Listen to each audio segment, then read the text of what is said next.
Bonsoir ou rebonsoir. Peut-il ranimer la flamme de la contestation sociale qui semble un peu vacillante? Philippe Martinez, secrétaire général de la CGT, sera notre invité à 19h30. On parlera aussi histoire. Que reste-t-il vraiment de Che Guevara et d'octobre 17? Mais d'abord, la question du jour. Fonctionnaires, faut-il les plaindre ou les envier? Pourquoi cette question? Parce qu'ils défileront demain dans 130 villes. Édouard Philippe a pourtant tenté ce matin de jouer la corde sensible. Il se trouve que j'ai été moi-même fonctionnaire, que je viens d'une famille de fonctionnaires. L'objectif, c'est pas de déconsidérer les fonctionnaires, en aucune façon, jamais de la vie. Mais c'est aussi d'assumer un certain nombre de mesures qui sont prises. Alors, temps de travail, pouvoir d'achat effectif, est-il justifié d'occuper la rue? Les fonctionnaires sont-ils les laissés pour compte du gouvernement? On en parle et vous allez vous faire votre idée.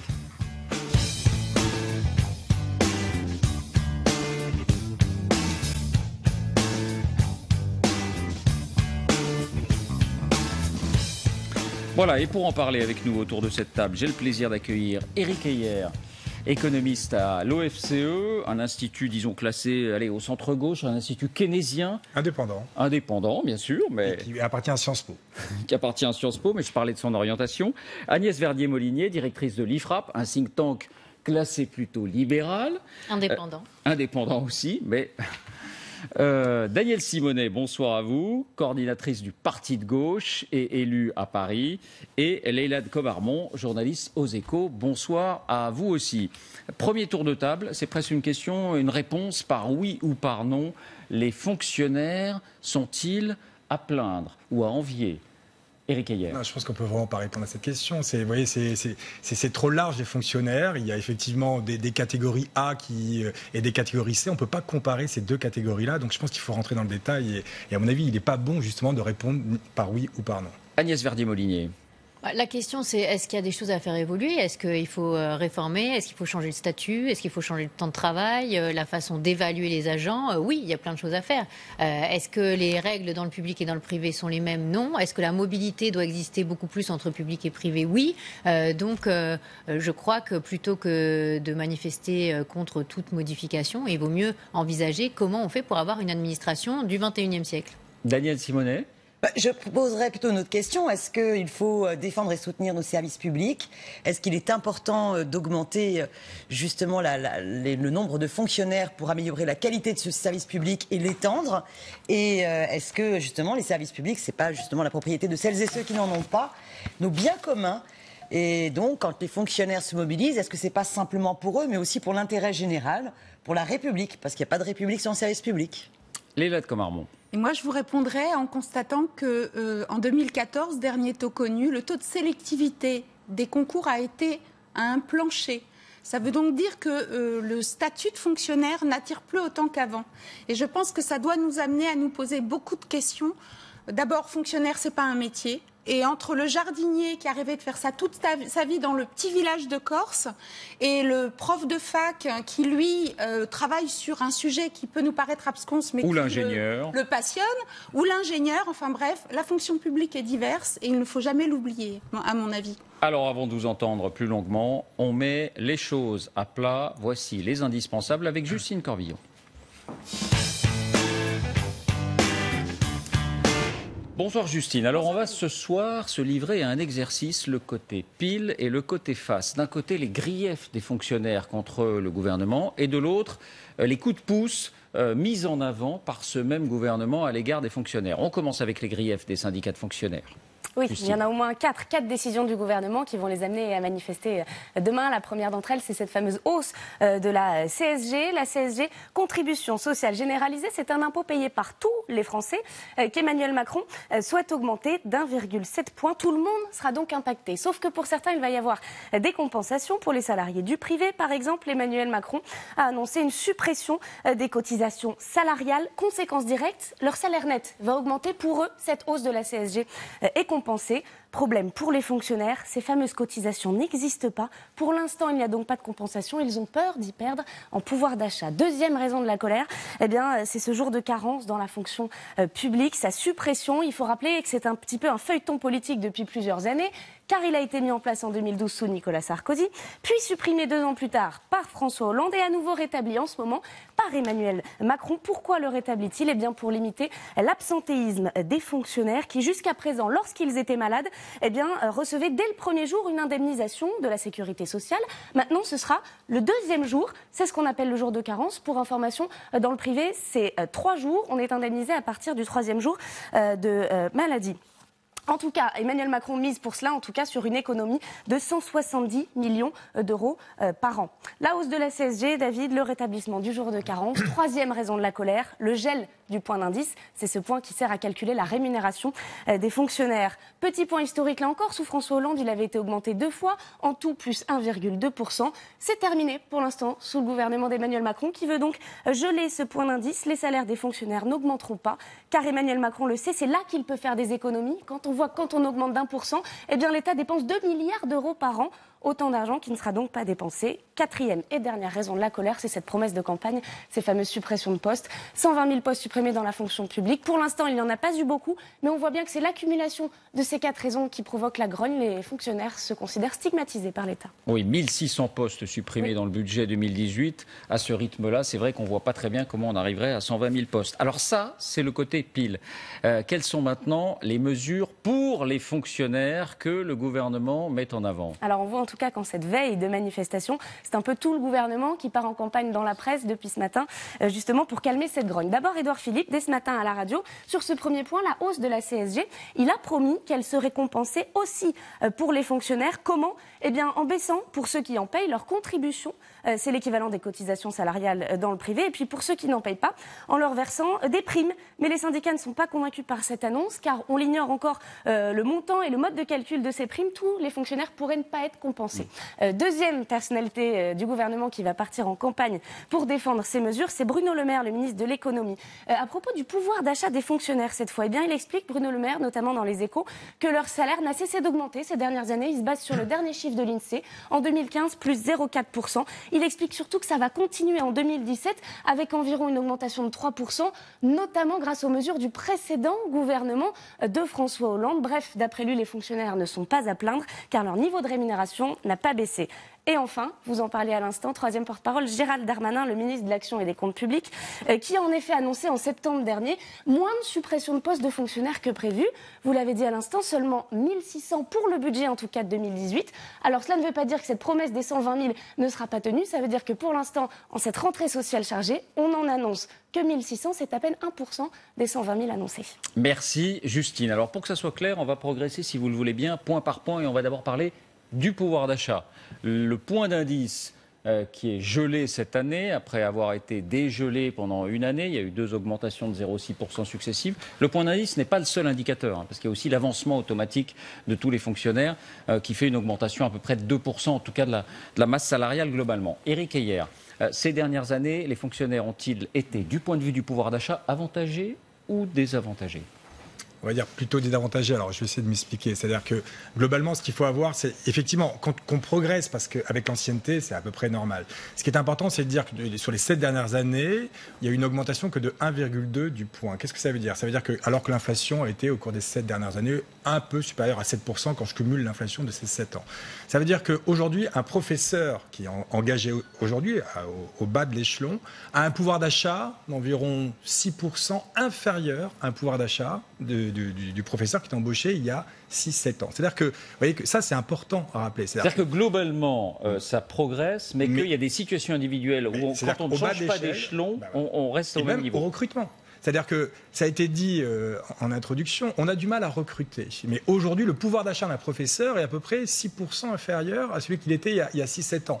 Oui, c'est ça qui ne va pas. Si vous voulez avoir, et c'est là où il faut effectivement pas uniquement parler en termes budgétaires, mais en termes de qualité, si vous voulez recruter des bons professeurs, et vous voyez, il va falloir un peu les payer. Si vous dites qu'aujourd'hui, on gèle tout cela, c'est-à-dire que globalement, on donne plus de pouvoir d'achat aux nouveaux qui entrent, c'est une catastrophe. Alors certes, ceux qui sont à l'intérieur, ils progressent avec leur ancienneté, mais ça, c'est pareil dans le privé. Mais vous voyez, c'est pas un bon message que l'on donne. Et en tout cas, après, on a peut-être des enseignants qui sont en tout cas jeunes, qui ont un peu moins d'envie de venir travailler dans l'enseignement. Agnès Verdier-Molinier, les fonctionnaires plutôt désavantagés par rapport au pouvoir d'achat ? Je dirais plutôt non. Mais pourquoi ? Parce qu'il ne faut pas regarder simplement les rémunérations de ceux qui rentrent ou la moyenne des rémunérations. Il faut regarder la rémunération de ceux qui sont en place d'une année sur l'autre. Et quand on regarde par exemple entre 2013 et 2014 la rémunération d'une année sur l'autre, on voit que c'est plutôt 2% d'augmentation quand l'inflation à l'époque était extrêmement faible. Mais vous contestez ce que dit Eric Heyer, c'est-à-dire dans certains cas, c'est une baisse de pouvoir d'achat parce que ça n'augmente pas avec l'inflation, quand on ne change pas de niveau, mais globalement... Ces dernières années, il n'y avait quasiment pas d'inflation.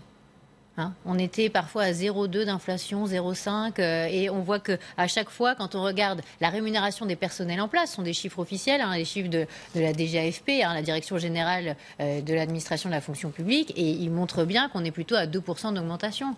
Donc l'idée de dire qu'il y aurait une perte de pouvoir d'achat, je ne sais pas comment les syndicats calculent les chiffres qu'ils brandissent actuellement, mais je pense qu'ils sont faux.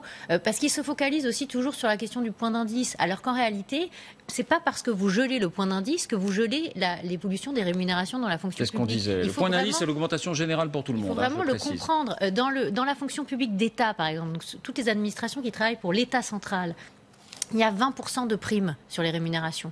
Donc il y a 80% qui est déterminé par le point d'indice, mais le reste, les 20%, c'est pas déterminé par le point d'indice. Dans la fonction publique territoriale, il y a 10% de primes. Dans la fonction publique hospitalière, à peu près aussi la même chose. Donc ça veut dire quoi ? Ça veut dire que vous pouvez très bien avoir une augmentation de rémunération, même si le point d'indice ne progresse pas. Il faut savoir aussi qu'il y a une garantie pouvoir d'achat. Il y a une garantie, et ça s'appelle la JPA, on ne va pas rentrer dans les détails, mais qui permet que tout fonctionnaire ne soit jamais moins augmenté que l'inflation. Et ça, c'est réévalué régulièrement. Donc, en réalité, l'idée que les agents publics n'auraient pas une rémunération qui évoluerait aussi vite que l'inflation, elle est complètement fausse. L'ancienneté compte énormément aussi dans l'évolution de la rémunération de l'agent public. Et ça n'est pas lié au point d'indice. Par ailleurs, je crois qu'il faut souligner qu'aujourd'hui, la rémunération moyenne dans le public est plus élevée que celle du privé en moyenne. Mais si, c'est la qualification.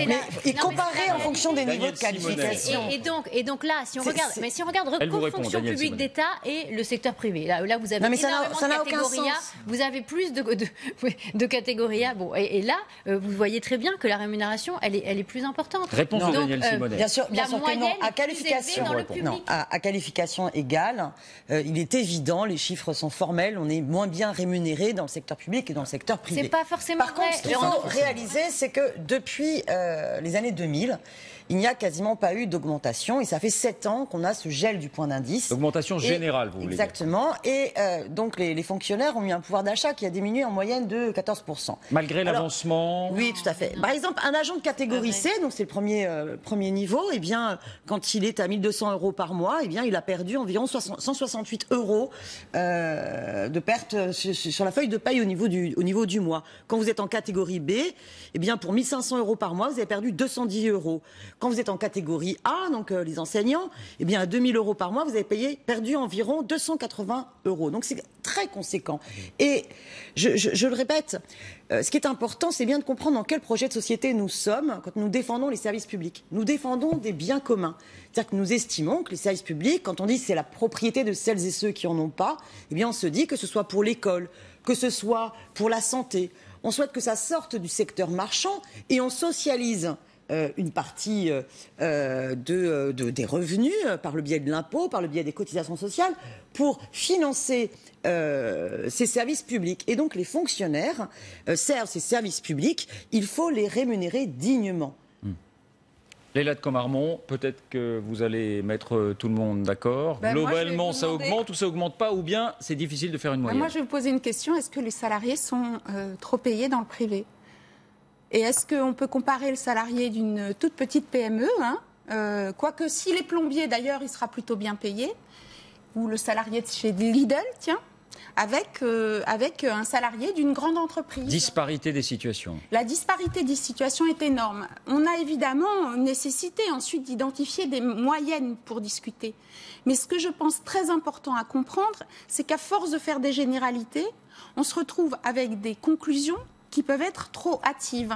Par exemple, l'AGIPA, on ne sait pas si elle va l'AGIPA, être... on répète, c'est la garantie que l'augmentation n'est pas inférieure à celle de l'inflation. Pour l'instant, on ne sait pas si elle va être renouvelée. Alors, je suis d'accord avec vous. On pense que le gouvernement aura tout intérêt à la renouveler. Pourquoi est-ce que pour l'instant elle ne fonctionne plus? Parce qu'on a eu une augmentation générale en 2016. Après ça, sur les primes, c'est une des difficultés, mais on voit que c'est la même dans le privé. 20% de primes, vous dites. Mais entre l'enseignant, bon, je vous l'accorde, s'il est en REP, il aura une prime. Mais en même temps, on peut penser que c'est pas cher payé pour la difficulté du métier. Mais entre un enseignant et un fonctionnaire, un fonctionnaire de Bercy, est-ce que leurs situations sont comparables?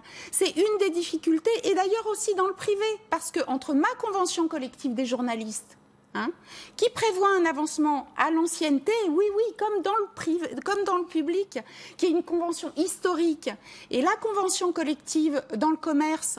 Rien à voir. Mais alors, Léla de Commarmont, on peut pas. Alors je vous embrouille peut-être. On peut pas faire des généralités, mais disons globalement, si on prend la masse des salaires, est-ce qu'elle augmente plus vite ou pas que dans le privé? Si on prend, encore une fois, il y a 5,5 millions de fonctionnaires, hôpitaux, collectivités territoriales, État, est-ce que ça augmente plus vite ou moins vite que dans le privé? Non, mais il y a un effet de composition. Il faudrait corriger de la qualification, etc., de l'ancienneté, parce que tout ça joue. Moi, il me semble que ce qui est important, c'est rappeler qu'il y a, comme ça a été dit, catégorie C, B et A. La seule catégorie qui est mieux payée pour à qualification donnée, c'est la catégorie C. Donc la plus basse catégorie, effectivement, à qualification donnée, identique. Dans la fonction publique, on est mieux payé que dans le privé. Bon, il passe un concours, donc on a envie de dire qu'il y a un petit décrémage. Dans les autres catégories, B ou A, on est moins bien payé quand on est dans le public. Ça peut monter jusqu'à 43% en moins dans la catégorie A, et les A+. Pour les cadres, pour les cadres, la moyenne c'est 43, ça peut monter sur le 1% de façon extraordinaire. Donc, en fait, globalement, ça dépend. Effectivement, quand on est assez peu qualifié, on est mieux rémunéré dans la fonction publique, mais c'est à peu près le seul cas de figure, c'est les catégories C, et c'est celles qui augmentent. Oui, mais il ne faut pas oublier quelque chose, c'est une question de temps de travail aussi. Alors, sur le temps de travail, on en parlera dans un instant. Il faut ramener la rémunération au temps de travail. Oui. Et si on veut comparer entre un jardinier qui travaille dans une collectivité locale et un jardinier qui va travailler dans une entreprise privée, la réalité, c'est que dans la collectivité locale, il ne va pas être aux 35 heures dans la plupart des collectivités parce qu'il y a des accords avec les syndicats qui font qu'on est en dessous des 1607 heures qui sont les 35 heures annualisées. Donc je ne vais pas rentrer trop dans la technique, mais si on prend le salaire horaire, si je suis bien, c'est encore une autre histoire. Eh bien, là, pour la catégorie C, je serais d'accord, mais pas dans la catégorie BA. Dans la catégorie A, le temps de travail n'existe plus, on est d'accord sur les cadres. Par ailleurs, quand on regarde les salariés du privé, on intègre aussi les entrepreneurs rémunérés. Il y en a de plus en plus. Là, la question, c'est aussi, est-ce qu'on ne devrait pas les extourner, parce que si on veut comparer tout à fait ce qui est comparable, là, il y a aussi un biais. Donc, quand on compare finalement la rémunération moyenne dans les deux secteurs, je ne crois pas qu'on soit si à côté de la plaque que ça, et peut-être qu'on est encore plus en défaveur du privé, malheureusement. Mais ce qui ne va pas dans la façon dont est organisé ce débat, c'est qu'on veut à chaque fois mettre en compétition, en concurrence, c'est pas une compétition, c'est une comparaison. Bien sûr. Les salariés du public et parce les salariés qu'ils défilent demain, les fonctionnaires. Bien.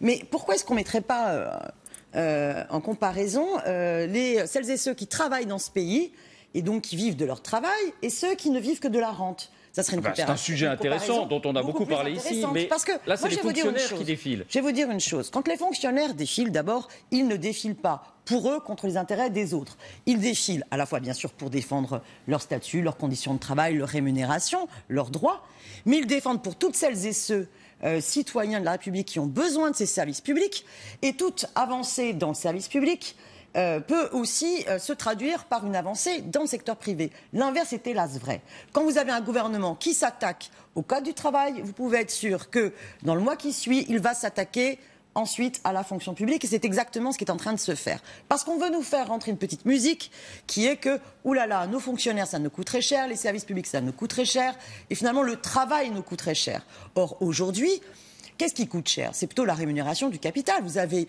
une augmentation de 40% des dividendes versés aux actionnaires, vous avez 80 milliards d'évasion fiscale. Si on faisait une autre politique fiscale qui n'est pas celle de M. Macron, qui préserve les intérêts des ultra-riches, on aurait la possibilité d'améliorer amplement nos services publics. Juste un chiffre. Est-ce qu'on dépense plus pour la masse salariale publique aujourd'hui par rapport à hier? Bon, je prends les collectivités locales. Ce sont les chiffres aussi du ministère. 2005, on était à 38 milliards de dépenses sur l'ensemble de la fonction publique territoriale. 2015, on est à 60 milliards. Vous avez envie d'avoir des enfants en crèche, par exemple, madame? Attendez, laissez-la terminer. Daniel Simonet, laissez-la terminer. De dépenses supplémentaires. Donc, ne disons pas qu'on ne consacre pas assez à la dépense de masse salariale publique. On n'a jamais autant dépensé. On est à 13 points de PIB. On est plus cher que les autres. C'est ça la réalité. Et le problème, c'est pas de savoir s'il faut des services publics ou pas. Le problème, c'est de bien gérer les services publics. De se poser la question aussi des strates publiques, des collectivités locales. C'est d'ailleurs ce que demandent les syndicats. Ils demandent une vraie réflexion sur les missions de services publics, l'organisation des services publics, comment on pense ces services publics de demain. C'est ça le vrai sujet. Ils demandent d'ailleurs de nouveaux services publics. Daniel Simonet, rapidement, et on avance. Ils demandent aussi de nouveaux services publics. Arrêtons votre raisonnement totalement comptable et déshumanisé. Aujourd'hui, par exemple, il faudrait développer un service public de la petite enfance. Aujourd'hui, il faudrait créer un nouveau service public, pôle public du médicament, par exemple, quand on voit tout ce qui se passe. Aujourd'hui, il faudrait soutenir la recherche publique. Aujourd'hui, pour lutter contre le dérèglement climatique, il faudrait beaucoup plus soutenir les transports publics. Donc, vous raisonnez en termes de coûts. Moi, je vais vous dire, c'est pas de la dépense publique. C'est au contraire un très bon investissement dans l'intérêt général, écologique et social. Répondons aux besoins. Vous ne pouvez pas imaginer tous les services publics. J'imagine que vous seriez à 100% de PIB en termes de dépenses publiques. Mais vous êtes caricatural. Mais si, mais très non, rapidement. Vous êtes caricatural. Et alors, la question, c'est aussi d'être bon gestionnaire, d'avoir une vision équilibrée. Il n'y a aucun pays qui fonctionne comme ça. On avance un peu. Si vous voulez bien, enfin bon gestionnaire, allons les chercher. Les services publics d'hier. On va se demander. Et peut-être imaginer des services publics. S'il vous plaît, Agnès Verdier-Molinier. On va se demander, si vous voulez bien, ce qu'en pensent les intéressés. Parole de fonctionnaires en mairie ou en préfecture. Puis on évoquera aussi la question des effectifs avec Lucas Ajdela et Géraldine Noël.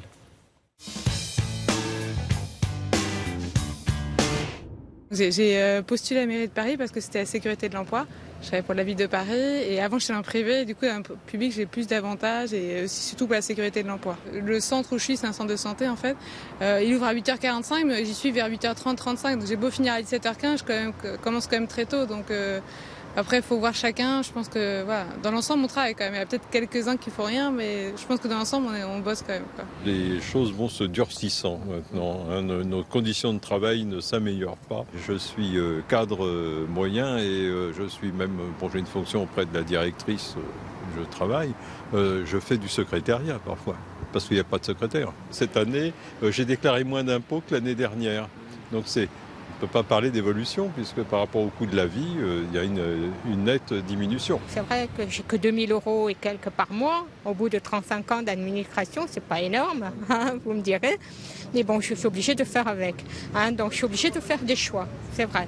Dans ce que je fais, je suis obligée de faire des choix. Il y a des endroits où il manque, où il y a des gens dans des bureaux qui ne sont pas occupés à 100%. Et puis il y en a d'autres pour lesquels il y aurait vraiment un vrai besoin à des endroits où... donc c'est pas la question du nombre, je pense que c'est plutôt la question de la répartition. Fonctionnaire, c'est synonyme de feignant, or que c'est pas le cas. Il y en a qui travaillent 4 fois plus que des gens qui sont dans le privé.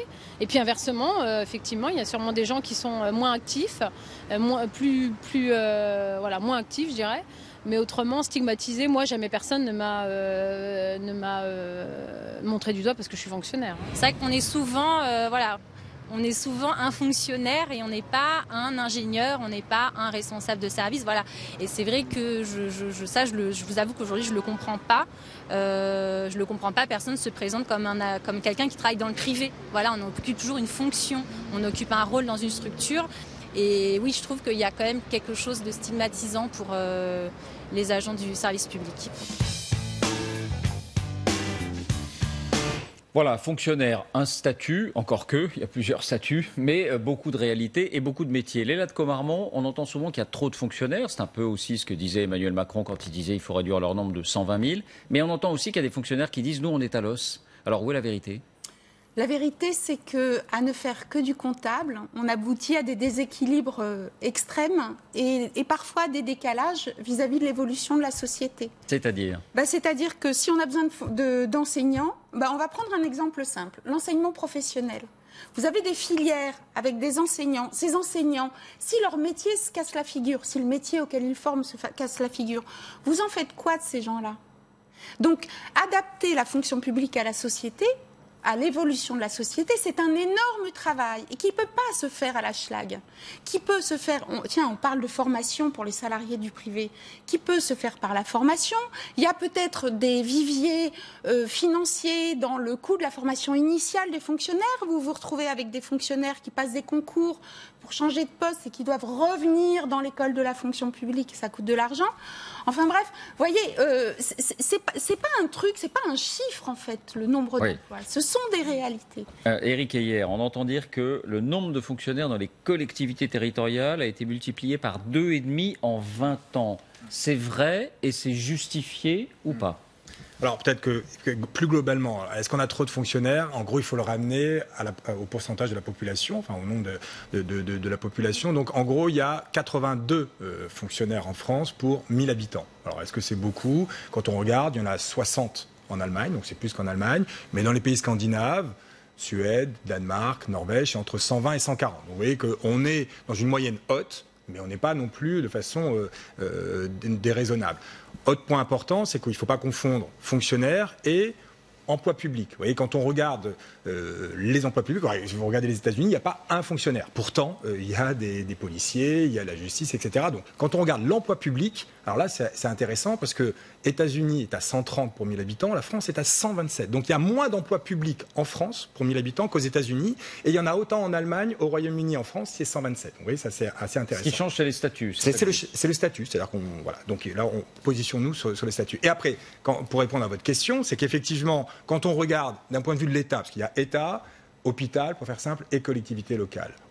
État, quand vous regardez, la moitié sont des enseignants, et on a le taux d'encadrement le plus faible des 34 grands pays développés d'OCDE. Le plus faible. Donc, voilà, et les moins bien rémunérés. Et les moins bien rémunérés, c'est juste aussi. Ça, c'est le dernier rapport. Donc vous voyez, c'est assez faible. Et après, quand vous regardez la justice, la police, vous ne pouvez pas dire qu'il y en a trop. Donc là, je veux bien qu'il y en ait un peu trop dans certaines administrations, mais vous voyez que si vous faites l'État, à mon avis, il va falloir augmenter le nombre de fonctionnaires, en tout cas d'emplois publics. Et les collectivités locales. Alors après, l'hôpital, vous voyez, n'importe qui est allé dans un hôpital aujourd'hui public se rend bien compte qu'ils ne sont pas en sureffectif. Donc là aussi, penser qu'il y a beaucoup de grains à moudre dans l'hôpital, c'est se tromper. En revanche, on arrive au dernier, effectivement, c'est les collectivités locales où le nombre de fonctionnaires a explosé. Alors, qui sont ces fonctionnaires? C'est que des catégories C, à 75%. C'est quoi une catégorie C? Les moins qualifiés. C'est les moins qualifiés. La moyenne de rémunération d'un fonctionnaire de catégorie C, la moyenne, en prenant compte de l'ancienneté, c'est 1 800 € par mois et il commence à 1 300. Alors, vous voyez, on peut toujours se dire que c'est eux qui mettent à mal l'économie française et que c'est à cause d'eux que nous sommes en faillite et que c'est eux qui abusent. Mais on est en train de parler de personnes qui gagnent 1 300 € par mois. Les uns et les autres, vous allez répondre, mais on marque une première pause et dans un instant, on évoquera aussi le temps de travail. Vous en avez fait mention, un sujet sensible. On verra que dans certaines mairies, on fait tout pour augmenter ce temps de travail et pour limiter l'absentéisme. Et puis on ira voir comment se passent les choses chez nos voisins européens, le fameux statut de la fonction publique qui est battu en brèche en Europe. A tout de suite.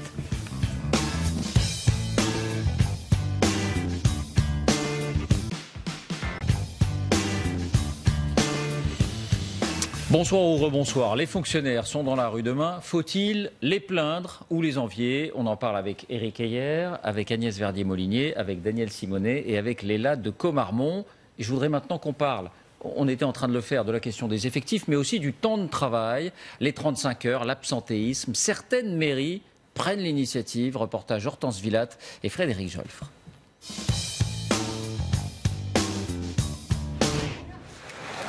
Il y a 4 ans, pour lutter contre un absentéisme fort parmi ses fonctionnaires, le maire de Florensac dans l'Hérault a trouvé une parade.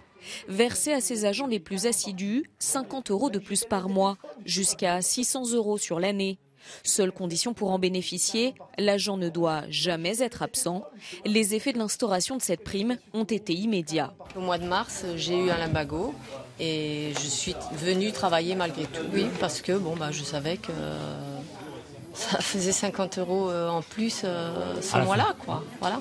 Résultat, alors que les agents de la ville étaient absents en moyenne 34 jours par an en 2012, l'absentéisme a chuté à 11 jours en 2013, puis 7 jours en 2014, 15 jours en 2015 et 17 jours en 2016.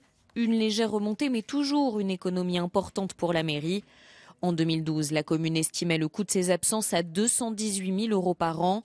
Pas tout à fait 99 000 en 2016. Une économie de 120 000 € environ, l'équivalent de 5 employés temps plein.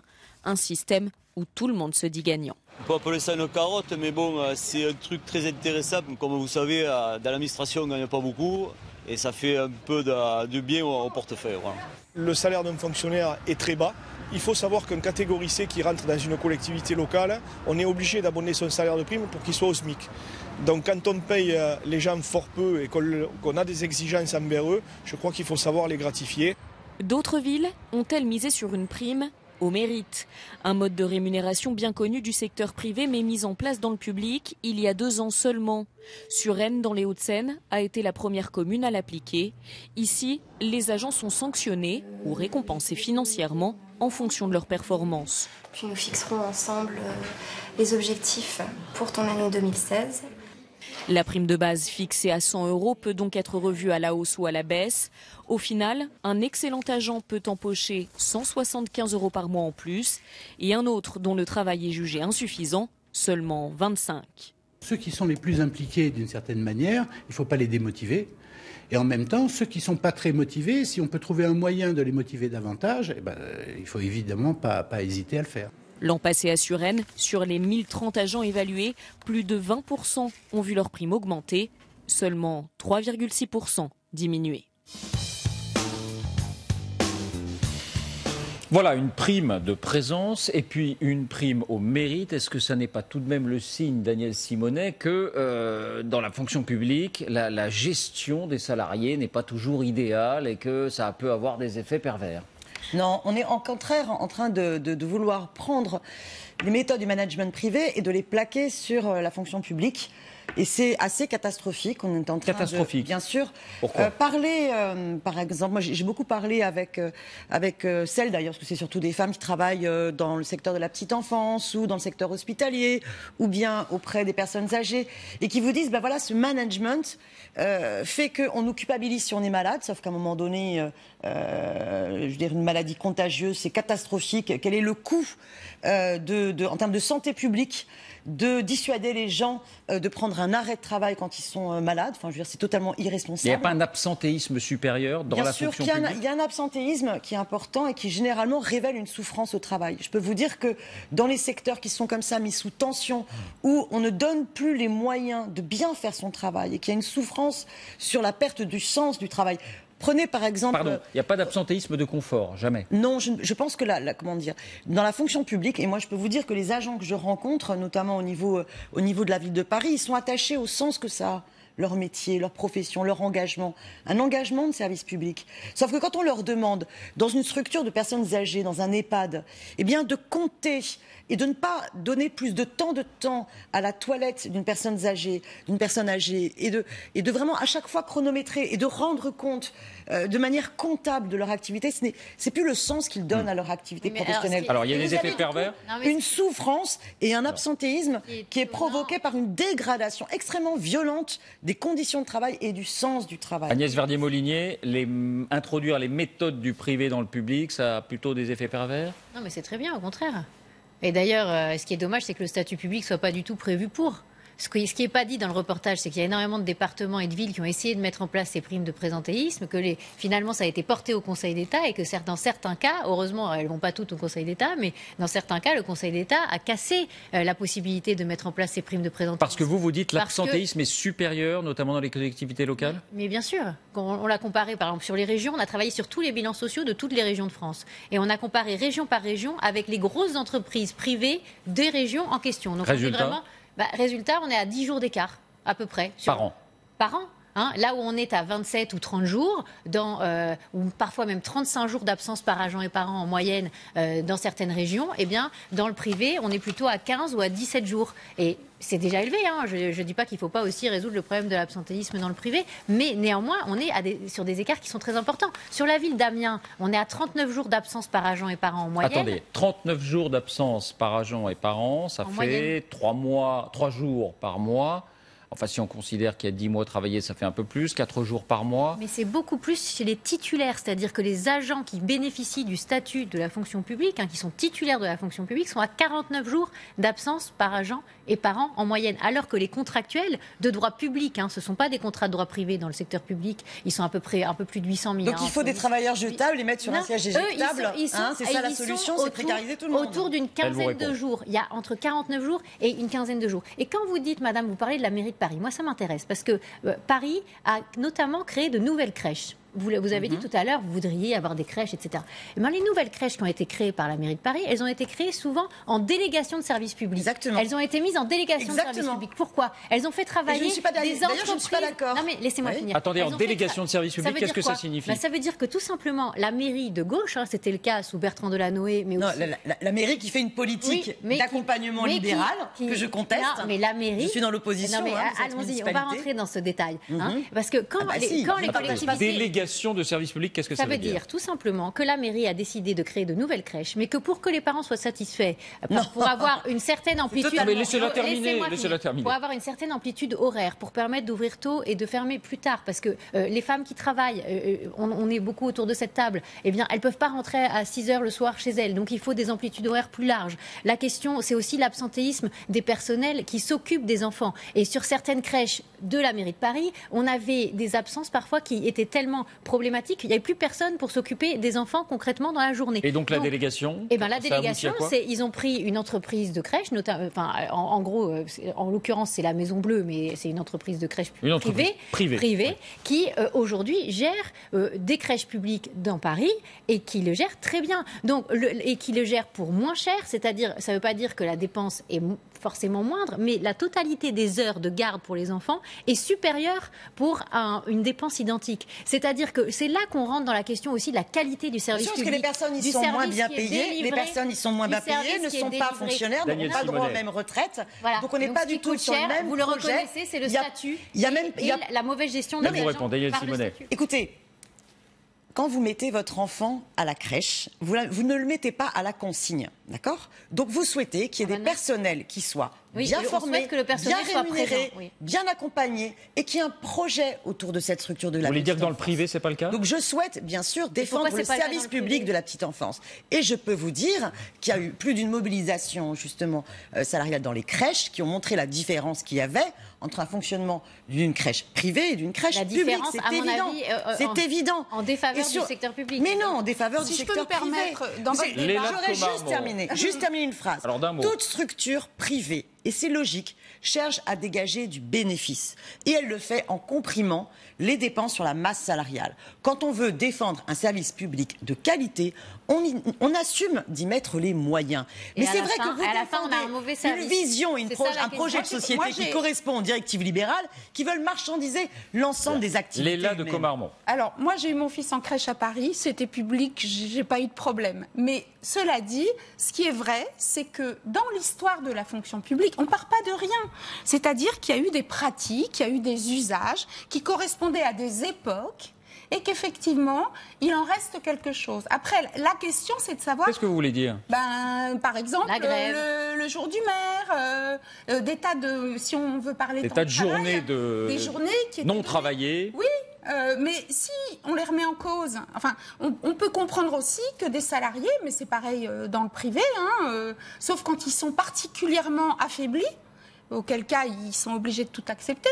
Mais si on vous remet en cause le jour du maire, eh ben, on peut comprendre que vous soyez mécontent. Après, la question, c'est de savoir, en réalité, et c'est pour ça que je pense que votre débat, il n'est pas forcément hyper productif, c'est comment on construit le changement. C'est-à-dire comment est-ce qu'on peut amener effectivement... Ah mais vous dites qu'il faut un changement, parce que ça c'est la base. Oui, il faut un changement, c'est ce que je disais, la société évolue, il faut un changement. Non, mais je n'ai pas de réponse pour autant.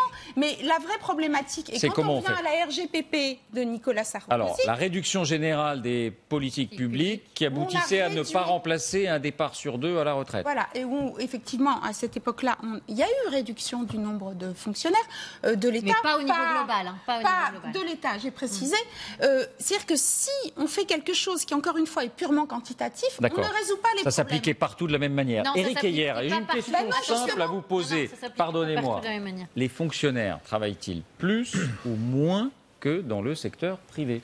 Mais celui qui est capable de répondre à cette question-là, il est fort. Il est très fort. Non, mais voyez, alors les statistiques, elles sont relativement bien faites en France et dans le monde. Alors sur le temps de travail, c'est extrêmement mal foutu. C'est-à-dire que vous questionnez les salariés ou les chefs d'entreprise, vous n'avez pas la même réponse. Donc il y a des écarts qui sont non significatifs. Et donc sur le temps de travail, malheureusement, on n'a pas beaucoup de billes. Alors surtout maintenant qu'on est passé à l'annualisation du temps de travail avec les RTT. Donc depuis les lois Aubry, les statisticiens s'arrachent les cheveux sur le temps de travail. On a eu un candidat à la présidence de la République qui disait les fonctionnaires doivent travailler plus. Oui, alors non, mais ça c'est ok. Vous pouvez toujours dire on enlève des RTT ou on augmente le temps de travail, mais vous voyez quel est le point de départ aujourd'hui? Quasiment personne n'est capable de le dire avec certitude. Vous pouvez toujours avancer toutes les statistiques, mais aujourd'hui, si vous questionnez un statisticien de l'INSEE, il va vous dire là-dessus, je serai extrêmement prudent, parce que encore une fois, et on voit bien le débat, il n'y a pas une fonction publique. Vous voyez, donc c'est extrêmement compliqué. Et entre les catégories A et les catégories C, c'est pas du tout la même façon. Donc rapidement, puis on va aller à d'autres témoins. Alors la statistique, je vais vous répondre. La statistique qui est officielle, vous voyez, c'est qu'il y aurait 2 jours d'écart sur l'année, 2 jours d'écart entre un salarié du public et un salarié du privé. 2 jours d'écart en plus chez les salariés privés. Mais par ailleurs, on aurait intérêt de réduire le temps de travail. Ça pose la question, Éric, qui, à mon avis, n'a pas été assez explorée. C'est la question de la transparence des données sur ce sujet. Pourquoi on n'a pas l'information? C'est pareil dans le privé. Mais pourquoi on n'a pas l'information? On peut parler de la transparence des données dans le privé. Il y a un vrai sujet sur la durée du temps, le temps de travail annuel, les 1607 heures qui sont les 35 heures annualisées, normalement, dans le public. C'est la loi. La loi devrait s'appliquer à tous, à toutes les collectivités locales, à toutes les administrations publiques. Elle ne s'applique pas. Pourquoi? Parce qu'il y a des accords qui ont été passés avec les syndicats dans les collectivités. J'ai eu toute une liste de villes qui ne respectent pas les 1607 heures. On travaille moins que 35 heures. Oui, il y a Toulouse, il y a Marseille, il y a beaucoup de régions. Et on travaille combien? Alors, ça dépend, mais en général, c'est une quarantaine d'heures de moins. À Marseille, c'est une quarantaine d'heures de moins par an et par agent. À Toulouse, vous êtes à 1526 heures. Mais ce qui est grave, un écart quand même assez important avec les 1607 heures. Si vous me laissez finir, la question, c'est pourquoi on ne respecte pas la loi? Alors que ce sont des employeurs publics, alors qu'ils devraient être tous aux 35 heures annualisées, et que déjà, on devrait avoir une information non négligeable là-dessus. On a dû, tellement on ne connaît pas les chiffres, il y a l'ancienne ministre, Madame Lebranchu, dans le public et dans le privé. Qui a demandé un rapport à Philippe Laurent sur ce sujet. À la fin du rapport, vous lisez le rapport, vous comprenez qu'on n'a toujours pas tranché, on n'a toujours pas compris combien d'heures... Daniel Simonet, un témoignage, s'il vous plaît, un témoignage qui va alimenter notre débat. Sur cette question et sur d'autres, je voudrais qu'on entende un fonctionnaire. Justement, un fonctionnaire, c'est un enseignant de CM1, un beau métier, puisque c'est l'avenir de nos enfants. Denis Paresse nous rejoint, c'est notre témoin.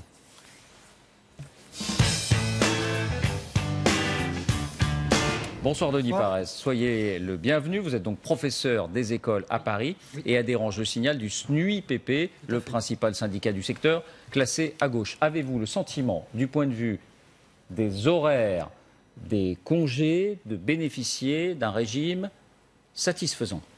Sur les congés, évidemment, mais sur la semaine de travail, il y a beaucoup de travail de l'enseignant qu'on ne voit pas, qu'on dit travail invisible. Il y a le travail devant classe, évidemment, et il y a le travail de préparation, de correction, et de plus en plus de travail de concertation, soit avec les collègues, soit avec d'autres professionnels. Par exemple, moi, la semaine dernière, j'ai rencontré un médecin spécialisé parce que j'ai dans ma classe un enfant qui est handicapé et qui donc a aussi une AVS, c'est une personne qui doit s'occuper d'elle dans la classe, donc ça me demande aussi du temps de travail. Je travaille aussi le samedi matin, le dimanche matin. Et dimanche matin oui, souvent. Vous voulez dire pour préparer les cours, pour préparer la classe, préparer la classe, oui, je prépare. Alors quand vous entendez dire, ces fonctionnaires, ces enseignants, ils ont plein de vacances, ça vous agace, ça vous énerve, que répondez-vous?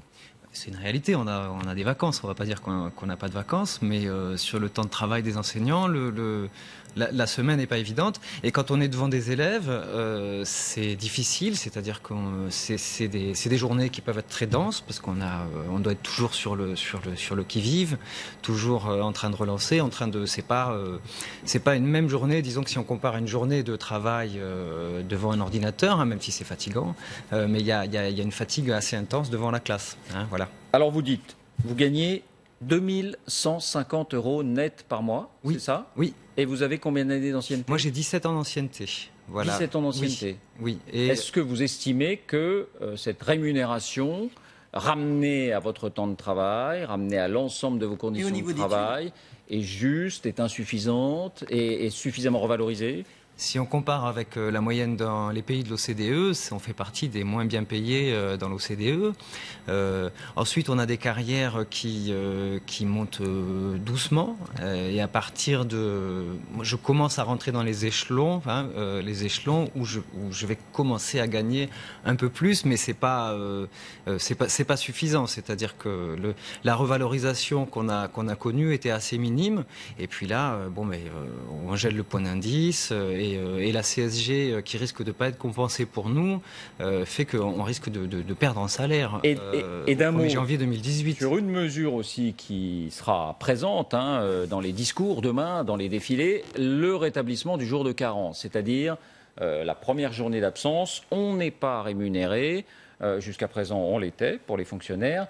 Dans le privé, c'est 3 jours, je crois, pendant 3 jours d'absence. Les 3 premiers jours, on n'est pas rémunéré. Ça, vous dites, c'est normal. Il y a un absentéisme excessif ou vous dites non, ça c'était un petit avantage qu'on avait par rapport au privé. C'est pas normal. D'abord dans le privé, parfois, pas toujours, mais parfois, ce jour de carence est financé par l'employeur. Donc nous, ça allait pas. Et c'est injuste parce que on considère que les fonctionnaires et les professeurs sont privilégiés, mais ils le sont pas. Oui, qu'ils exagèrent, qu'ils abuseraient, mais ça c'est faux. Et puis en plus, quand on est malade, on est en charge d'enfants. On vient travailler malade, c'est pas quelque chose qui est souhaitable. Moi, je trouve que si un médecin vous arrête, il y a des bonnes raisons, il a des raisons médicales, et il faut être arrêté, il faut être payé. Pour nous, c'est vraiment, moi, je ressens vraiment, c'est méprisant pour les enseignants, c'est considérer qu'ils abusent. Or, je regrette de le dire, on n'abuse pas. Voilà. Léla de Comarmont, sur cette question du jour de carence et du temps de travail des fonctionnaires en général, pas forcément des enseignants, vous souhaitiez intervenir? Quel est le temps de travail des policiers? Tout le monde aime les policiers aujourd'hui. Tout le monde trouve qu'ils font... Enfin, non, pas tout le monde aime les policiers, mais je pense à cet enjeu de sécurité plus exactement. Quel est le temps de travail des policiers? Il est très faible par rapport aux autres fonctionnaires. Est-ce que c'est un sujet ou est-ce que ça n'est pas un sujet? C'est-à-dire, est-ce qu'on considère qu'ils ont des sujétions particulières, une pression particulière qui fait qu'ils doivent travailler un petit peu moins? C'est un débat, je pense même de société, ce sujet-là. Pourquoi est-ce que les gardiens de musée ont un temps de travail assez faible? Je ne sais pas où ils en sont aujourd'hui. Pour 2 raisons. La première, c'est quand vous bossez au ministère de la Culture, si vous attendez des primes, vous pouvez les attendre longtemps. Parce que en travaillant à Bercy, là, vous êtes sûr d'en avoir. En travaillant au ministère de la Culture, c'est moins vrai. Et donc, on a plutôt réduit le temps de travail. Et puis, l'autre aspect, c'est que quand vous êtes gardien de musée, moi, je ne sais pas combien de temps je tiens d'affilée, par exemple, à garder une salle de musée. Ça, on pourrait considérer que c'est des travaux pénibles et que ce soit dans le public ou dans le privé, qu'il y ait un statut particulier pour ces travaux pénibles. D'ailleurs, c'est ce qui est en discussion pour les retraites, par exemple, avec un régime spécial pour ces travaux dits pénibles. C'est pas forcément une question spécifique aux fonctionnaires. Oui, non, mais d'ailleurs, il y a des valorisations. Enfin, il y a un système de travaux pénibles dans la fonction publique. Entre parenthèses, certains partent plutôt à la retraite. Allez regarder les ouvriers du bâtiment, ils partent pas plutôt à la retraite, eux. Mais en revanche, ils sont cassés avant. Et ils se retrouvent, pour beaucoup, c'est le chômage qui fait la retraite. Avec les salaires peut-être les plus bas, parmi les plus bas du monde du travail. Oui, pour certains de ces métiers du bâtiment, mais pas tous. Donc en fait, cette histoire de temps de travail dans la fonction publique, encore une fois... À regarder cas par cas, c'est ce que vous nous dites. Oui, on a eu un rapport au début des années 2000 qui était passionnant, qui s'appelait le rapport Rocher. Ce monsieur est décédé depuis, et qui, justement, allait regarder sur le temps de travail des policiers, par exemple. Daniel Simonet. Le seul moment où on a eu une vraie politique qui a permis de créer beaucoup d'emplois, c'est quand nous avons justement opéré une réduction du temps de travail.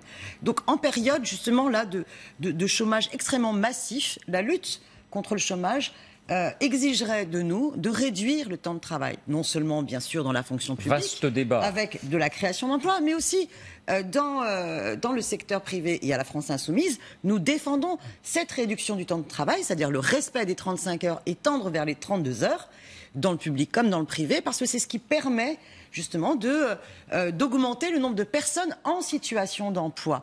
Et vraiment, en termes de qualité également de service public, le fait de respecter cette réduction du temps de travail est important. Discuter avec les personnes qui travaillent dans les hôpitaux, où on a eu plusieurs cas de suicide, tellement les conditions de travail s'étaient détériorées et qui sont en surcharge du fait de ces sous-effectifs. Vous parliez de la police, mais s'il y a bien un secteur en ce moment qui subit les heures supplémentaires non récupérées, c'est bien les policiers. Donc il y a vraiment sur cette question du temps de travail, je trouve qu'un débat qui est très mal... Agnès Verdier-Molinier, d'un mot là-dessus, et puis on enchaîne sur les statuts. Je voudrais juste faire une incursion sur la question de l'éducation. En termes d'éducation, on ne dépense pas moins que les autres pays comparables. On est au même niveau. Pourquoi est-ce que finalement, il y a cette impression que les professeurs sont mal payés en France par rapport aux autres pays de l'OCDE? Et ils le sont, non? Dans le premier degré, ils sont à 27 heures de cours par semaine. Ils donnent plus de cours, même en annuel, par rapport aux autres. Et c'est vrai qu'ils sont moins bien rémunérés. Ils sont peut-être aussi moins bien défendus. Dans le second degré, ils donnent moins de cours. On est à 18 heures par semaine pour les certifiés, on est à 15 heures par semaine pour les agrégés. On pourrait augmenter le nombre de cours des professeurs des collèges et des lycées. La question, c'est aussi comment on fait pour rémunérer plus au mérite nos professeurs. Parce qu'aujourd'hui, il y a très peu de primes dans l'éducation nationale parce qu'on est sur une vision un peu, tout le monde doit avoir une carrière à peu près identique. C'est ce que montrait la Cour des comptes. Entre un professeur qui est très allant, qui va énormément s'investir pour ses élèves, et un professeur qui est souvent absent, qui ne va pas beaucoup s'investir, en fin de carrière, la différence, elle est très faible. L'autre question, c'est qu'on a énormément d'agents dans les fonctions support, parce que tout le monde s'occupe d'éducation. Fonctions support, ça veut dire le nettoyage, la restauration, etc. Là, ça devrait être externalisé au secteur privé. Pourquoi? Parce qu'on se rend compte qu'on a de l'ordre de 300 ou 400 000 agents dans ces fonctions support, alors que vous allez en Allemagne, vous allez au Royaume-Uni, on en a 3 fois moins. Et donc, la rémunération des agents de fonctions support, eh bien, elle ne permet pas ensuite d'augmenter la rémunération des professeurs. Donc, la qualité du service, le nettoyage, finalement, c'est un sujet qui n'impacte pas tellement la qualité de l'enseignement que reçoit votre enfant. La sous-traitance dans le nettoyage, vous savez quelle est la réalité de la sous-traitance dans le nettoyage? Prenons la région publique aux impôts, par exemple, ils sous-traitent au service des impôts le nettoyage aux entreprises privées. Bien, écoutez, moi je peux vous dire, il y a au moins une grève tous les 3 mois dans ces sociétés de sous-traitance. Pourquoi? Parce qu'il y a un mépris du droit du travail, il y a une surexploitation. Et les donneurs d'ordre, service des impôts par exemple, s'en lavent les mains. Pareil quand c'est la ville de Paris. Ce n'est pas externalisé dans les collèges et les lycées, c'est géré par les régions et les départements. Heureusement. Elle parlait des impôts. En Ile-de-France, par exemple, les personnels techniques qui travaillent dans les lycées sont 40 jours absents par an en moyenne. Bien. On est exactement dans la question des statuts. C'est la Chambre régionale des comptes qui donne ce chiffre, et ça prouve bien qu'on a un Si vous le voulez, Agnès Verdier-Molinier, on avance sur cette question des statuts. On va regarder ce qu'il en est hors de nos frontières, mais on va d'abord écoutez le président de la République, ce qu'il en disait lors de la campagne électorale, ce qu'il disait des fonctionnaires et de leur statut. Merci Denis Paresse. On écoute Emmanuel Macron. L'État ne doit plus chercher à tout faire. Et donc moi je veux moins de fonctionnaires qui font des circulaires, mais plus de fonctionnaires responsables sur le terrain. Nos fonctionnaires auront alors la pleine capacité de faire. Parce que aimer l'État, aimer la fonction publique, aimer le service public, ça n'est pas dire il faut tout supprimer, il faut tout couper d'un côté, ou il ne faut rien changer de l'autre et garder en l'état. Non, c'est de dire que partout dans notre pays, nous avons une fonction publique d'une qualité incroyable, nous avons une fonction publique dont nous devons être fiers, mais nous devons la libérer, nous devons la laisser innover, nous devons la laisser inventer. On On retrouve les envolées du Macron de campagne. Nous devons la libérer. Faisait-il allusion à ce qu'ont fait certains de nos voisins? On va regarder maintenant hors de nos frontières. Comment font-ils? 3 choses à savoir. Alexandre Guetta et Valérie Belgrand-Barbier.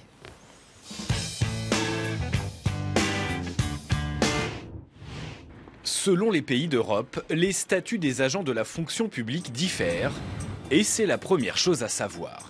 Prenons le Royaume-Uni. Contrairement à la France, là-bas, 90% des agents publics n'ont pas le statut de fonctionnaire. Ils sont en contrat et donc soumis à la même législation que les autres travailleurs britanniques. Comme dans le privé, les fonctionnaires anglais ont même un PDG, cet homme, John Manzoni, qui dirige le secteur public comme une entreprise. Être fonctionnaire au Royaume-Uni n'est pas synonyme d'emploi à vie.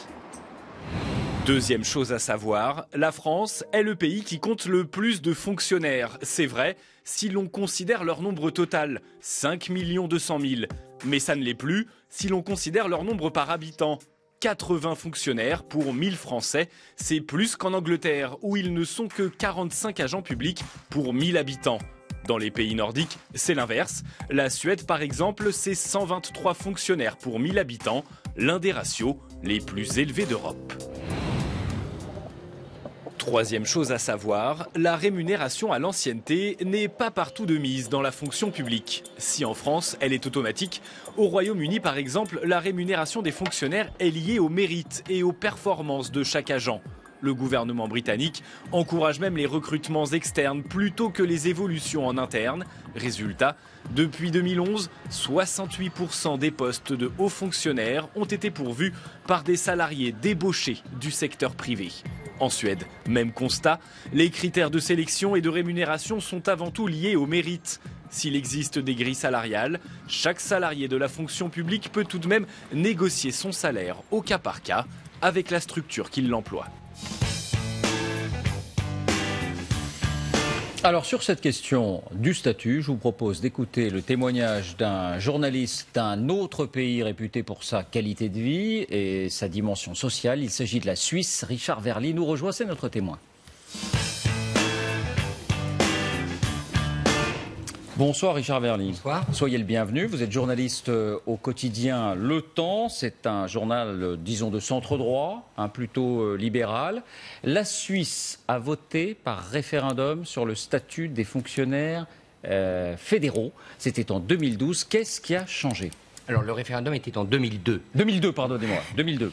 Effectivement. Alors, ce qui a changé, parce que, vous l'avez dit, ce qui est très important de comprendre dans le système suisse, c'est que vous avez 2 catégories de fonctionnaires. Il y a les fonctionnaires fédéraux, ceux qui travaillent pour l'État fédéral, par exemple les chemins de fer, les fameux chemins de fer fédéraux, et vous avez les fonctionnaires cantonaux qui dépendent chacun des législations de chaque canton spécifique. Qu'est-ce qu'a dit ce référendum ? Eh bien, 67% des Suisses ont approuvé des changements qui rapprochaient le statut des fonctionnaires du secteur privé contre l'avis des syndicats. C'est-à-dire ? Alors, par exemple, trois éléments importants. Le premier, c'est que les primes à l'ancienneté, l'avancement à l'ancienneté a été quand même nettement modéré. Et notamment, on a remplacé l'avancement à l'ancienneté par des primes. Enfin, on a fait en sorte que la balance soit un peu plus avantageuse pour les primes. Premier élément. Deuxième élément, il est quand même maintenant plus facile pour l'administration fédérale éventuellement de se séparer d'un collaborateur, même si le contrat est toujours à durée indéterminé, il faut bien le noter. Il n'y a plus l'emploi à vie. Alors, il y a le contrat, encore une fois, est à durée indéterminée, donc on peut considérer que c'est un emploi à vie, si l'on peut dire, mais les possibilités de transaction et de départ ont été augmentées. Et enfin, troisième élément qui est important à comprendre dans le cas suisse, c'est que tout ce qui concerne, on pourrait dire, le rendement, la performance, je vous entendais tout à l'heure en parler, là aussi, entretien annuel, grille, disons, d'évaluation des performances, plus poussée qu'elle ne l'était auparavant. Alors c'est difficile à dire pour vous, j'imagine, Richard Verly, mais est-ce que ça marche mieux ou moins bien qu'avant ? Alors c'est difficile à dire, d'autant plus qu'il y a en Suisse, et de ce point de vue-là, les cantons sont intéressants, 2 vraies cultures en ce qui concerne la fonction publique. Vous avez en gros la culture alémanique. Les cantons alémaniques au niveau cantonal sont allés beaucoup plus loin dans ce qu'on pourrait appeler le rapprochement avec le secteur privé que les cantons romans, les cantons francophones. Et dans 2 cantons frontaliers de la France, que sont Genève et Neuchâtel, ils sont considérés, on pourrait dire, comme les plus archaïques du point de vue du statut des fonctionnaires. Donc là, il y a quand même une différence culturelle. Attention, vous allez alimenter tous les préjugés sur l'exception française.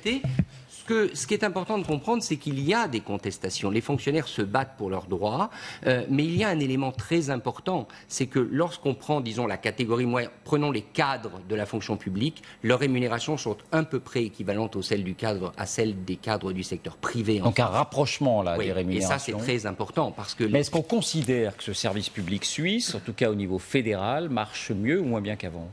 Écoutez, je pense que les enquêtes de satisfaction montrent que les Suisses sont contents de leur administration. Mais encore une fois, vous parlez là d'une fonction publique fédérale qui est beaucoup plus étroite, dont la base est beaucoup plus étroite qu'en France. Et le fonctionnaire que le Suisse rencontre tous les jours, à l'exception de celui du chemin de fer, c'est le fonctionnaire cantonal. Absolument. Éric Heyer, c'est une piste, ça, et c'est une piste qui doit être explorée, l'idée d'une redéfinition du statut de la fonction publique pour la rendre peut-être plus attractive, la prime au mérite, le changement de nature de l'emploi. Je pense qu'il faut regarder partout, effectivement, mais il faut tout remettre à plat. Vous voyez, c'est assez intéressant ce qui vient d'être dit. C'est-à-dire qu'effectivement, vous pouvez perdre peut-être l'emploi à vie, mais on vous augmente vos salaires. Mais vous voyez, c'est ça. Il ne faut pas considérer que aujourd'hui, les fonctionnaires ont des avantages et des avantages sur toutes les catégories. Non, c'est pas vrai. Donc, effectivement, remettons tout à plat. D'ailleurs, ça serait un peu de faire œuvre de pédagogie, de dire ok, les fonctionnaires peut-être ont un emploi à vie, mais ils gagnent moins, donc on peut faire peut-être du donnant-donnant. Pourquoi pas ? Vous voyez, maintenant, vous voyez, quand on veut essayer de mesurer la productivité d'un fonctionnaire, c'est extrêmement délicat. Vous voyez, un professeur, comment on mesure la productivité d'un professeur ? Est-ce que c'est parce qu'il donne des bonnes notes, et donc quand il donne des bonnes notes, il est bien noté par ses élèves, et donc du coup c'est comme ça qu'il va avoir une... Dans la fonction publique, il y a quand même cette idée de justement, il n'y a pas de productivité. Oui. Donc ça ne veut pas dire qu'il ne faut pas essayer d'améliorer le service public, mais oui, que c'est extrêmement délicat de tout mettre sur la productivité. Mais encore une fois, regardons toutes les pistes, et bien sûr qu'il faut réformer. Mais attention, la réforme ne veut pas dire enlever uniquement des acquis pour ces fonctionnaires. Léla de Comarmont, quand on entendait Emmanuel Macron dire plus d'air pour la créativité, pour l'inventivité, des fonctionnaires moins alignés, tous avec le même régime, c'est une bonne chose ou c'est une menace pour notre service public ? Ça suscite de l'enthousiasme en tout cas. Mais la question c'est avec quels moyens ? Comment ? Et puis dans les enjeux de statut, moi j'ai une préoccupation. Alors peut-être que vous m'expliquerez comment ça se passe en Suisse. Par exemple en France, on a, même si dans les catégories C, le concours est de moins en moins utilisé, on a un principe de recrutement par concours. Ce recrutement par concours, il a deux objectifs. Un premier objectif qui est d'éviter la discrimination. Et d'ailleurs, on constate que malheureusement, ça ne marche pas aussi bien qu'on l'aimerait, parce qu'il y a des codes à respecter. Mais la deuxième fonction aussi, et y compris de l'emploi à vie, et qui va contre le trop grand développement de passerelles entre public et privé, c'est les enjeux de conflit d'intérêts. C'est vous contrôlez une entreprise, vous êtes agent des impôts, et puis après, vous allez bosser pour cette entreprise. Et l'emploi à vie, entre parenthèses, qui n'est pas forcément à vie, mais on n'utilise pas toutes les possibilités quand on doit se séparer d'un fonctionnaire, mais ça existe. Et censé être un bouclier contre ces conflits. Alors ce bouclier a été assoupli pour répondre à des besoins justement de plus grande porosité et de compréhension. La question est jusqu'où on peut aller. Donc j'ai envie de vous demander comment on recrute et est-ce qu'il y a des règles pour éviter les conflits d'intérêts en Suisse. Alors les règles sur les conflits d'intérêts, honnêtement, j'ai l'impression qu'il y a des conflits d'intérêts. Comme en France, il me semble qu'il y en a aussi. Donc je ne crois pas qu'on ait des règles capables d'évacuer complètement les conflits d'intérêts à partir du moment où d'ex-collaborateurs du service public, d'ex-fonctionnaires vont dans le service. On peut toujours démissionner en France. Après. Oui, mais vous avez une commission de déontologie aujourd'hui. Il y a une année sur l'aspect du recrutement. Oui, voilà, c'est ça. Le recrutement est hybride. Le recrutement est hybride. Vous avez certaines catégories comme les professeurs qui sont recrutés par concours. Il y a des concours bien établis. Et il y a pour ce qu'on pourrait appeler l'administration territoriale, par exemple au niveau des cantons, l'administration du canton lui-même, il y a des appels à candidature et là on est dans un système proche du recrutement privé. Agnès Verdier-Molinier, rapidement, parce qu'on va prendre des questions. Le statut public, et on connaît tous des exemples, notamment à Bercy, ne protège absolument pas de la question des conflits d'intérêts. On voit des allers-retours tout le temps entre public et privé. Et pire, les agents conservent la protection du statut, partent dans le privé, reviennent dans le public, parfois sont en disponibilité ou en détachement, on ne sait pas pendant combien d'années, de manière très très très longue. J'en ai connu qui avait été en détachement pendant 20 ans. Il y a un moment où il faut se poser des questions. En plus, on a vu dans le reportage, dans la haute fonction publique britannique, il y a beaucoup d'allers-retours entre public et privé. C'est très intéressant. En Suède aussi. En Suède, il y a 99% des agents qui sont des agents contractuels.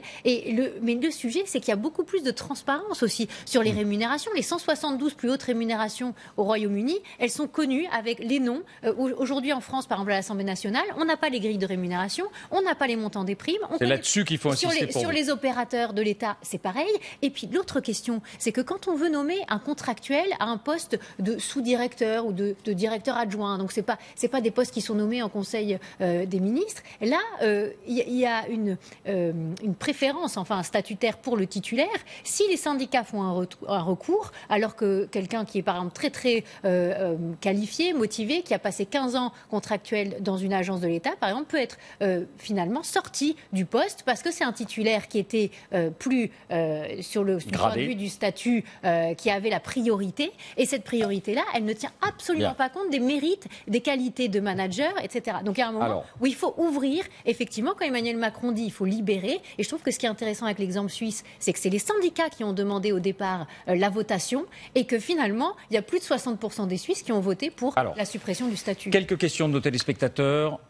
Voici la première. La refonte des régions a-t-elle permis de faire des économies de postes de fonctionnaires? Quand on est passé de 22 régions à 13 régions, est-ce que cela a permis de faire des économies, Éric Heyer? Non, pas pour l'instant, mais c'était prévu. Dans un premier temps, quand on ne fait pas l'affaire pour faire des économies. Ça fera des économies peut-être dans 10-15 ans, mais dans un premier temps, non. Et puis alors, il faut rappeler qu'on était aussi dans une période d'austérité, c'est-à-dire qu'on a baissé tout de même la dotation aux collectivités qui ont préféré, au lieu de baisser le nombre de fonctionnaires, baisser l'investissement. Et ça a été une catastrophe. J'aurais tendance à répondre que ça dépend des régions. On a étudié tous les budgets entre 2015 et 2016 sur l'ensemble des régions. Là, par exemple, Rhône-Alpes-Auvergne, ils ont fait un choix de baisser les dépenses de fonctionnement, de baisser les dépenses de masse salariale. Donc, certaines régions ont réussi à baisser. Et c'est des questions politiques, des questions de choix publics. D'autres régions qui n'avaient pas fusionné, par exemple en Ile-de-France, par exemple en Bretagne, par exemple en PACA notamment sur les dépenses de fonctionnement et les dépenses de masse salariale, ils ont réussi à comprimer les dépenses. Donc, à un moment, il faut aussi regarder poste par poste ce qui est la politique qui est suivie. Les salariés de PME, contrairement aux salariés de grandes entreprises ou aux fonctionnaires, ne disposent d'aucun avantage. N'est-ce pas eux qu'il faut plaindre? Ça, c'est la référence à notre titre. Léla de Comarmont. Aujourd'hui, avec les ordonnances, les salariés des grandes entreprises, sur certains sujets aussi, vont voir la négociation dans l'entreprise remettre en cause certains éléments de la convention collective. Donc le sujet aujourd'hui, c'est quel doit être le niveau de protection des salariés, du public comme du privé. C'est-à-dire qu'est-ce qu'on doit continuer à avoir un socle général ou pas? Ce n'est pas les salariés de PME, les parents pauvres, entre guillemets, du système. Tout dépend de leur convention collective. C'est vrai qu'ils sont parents pauvres, mais si vous avez une bonne convention collective, vous avez quand même des droits qui, en tout cas à la réforme du Code du travail, que je n'ai pas encore étudié en détail, qui peuvent être solides. Troisième question, la voici. Pourquoi ne pas étendre l'emploi à vie aux salariés plutôt que de faire l'inverse? Daniel Simonet, qu'en pensez-vous? Oui, moi je suis tout à fait d'accord sur cette belle vision utopiste. Non, mais vous n'y croyez pas, heureusement. Non, très sérieusement. Il faut comprendre ce qui a été fait au moment de la libération avec le programme du Conseil national de la résistance, quand on a refondé la question de la fonction publique et qu'on voulait justement socialiser une partie de la richesse produite à travers l'impôt et les cotisations sociales et garantir par l'emploi à vie des fonctionnaires, la créativité, l'inventivité au service de l'intérêt général. C'est ça. Et le sens du service public et le fait qu'on a une vocation à s'engager dans la fonction publique pour s'occuper de l'intérêt général, c'est ça l'idée de fonctionnaire. Et par contre, sortons de ce débat où on veut tous nous mettre en concurrence et savoir qui est le plus à plaindre. Au contraire, il faut tirer notre société vers le haut. On est dans un contexte, laissez-moi finir s'il vous plaît, votre extrême libéralisme, on l'a entendu pendant toute l'émission, je crois qu'on l'a bien compris. Aujourd'hui, on essaye de nous faire croire que le projet idéal de la société, c'est de précariser tout le monde. Et donc, par rapport au tweet qui apparaît, oui, aujourd'hui, la situation qui est catastrophique, c'est celle des personnes qui sont, par exemple, ubérisées, où on veut donc atomiser, individualiser chacun dans une compétition terrible. Il faut au contraire plus de protection. Pour terminer, je vous propose de découvrir le résultat de notre consultation. Encore une fois, ça n'a pas valeur de sondage. Via les réseaux sociaux, vous êtes invités à réagir tous les soirs. Êtes-vous pour la suppression de l'emploi à vie dans la fonction publique ? Vous voyez que les avis sont très on est prêt pour un référendum, partagés. Une votation à la Suisse, et au moins on décidera de manière citoyenne. Je propose, est-ce que 53-47. Est-ce que vous êtes pour que les personnes du privé puissent bénéficier des mêmes droits que ceux du public? Et vous verrez que vous serez très déçus du résultat. Très rapidement, le mot de la fin pour vous, Éric Ayerou, vous vouliez intervenir? Non, mais en 2 mots.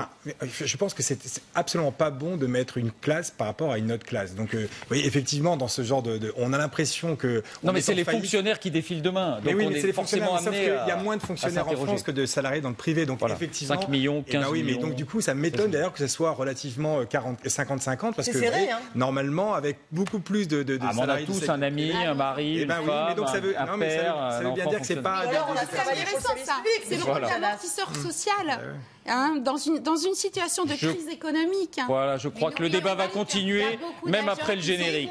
Merci à vous 5 d'avoir participé à ce débat. Restez avec nous, vous voyez, je vous le disais, ça continue.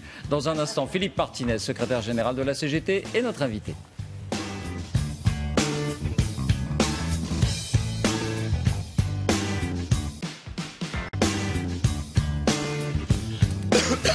Merci de nous retrouver avec nous, l'homme des manifestations en ce début d'automne, l'homme qui veut faire parler la rue, Philippe Martinez, secrétaire général de la CGT. Bonsoir à vous, merci d'être avec nous. Bonsoir. À la veille de cette manifestation des fonctionnaires, mais il y a d'autres sujets dont on va parler.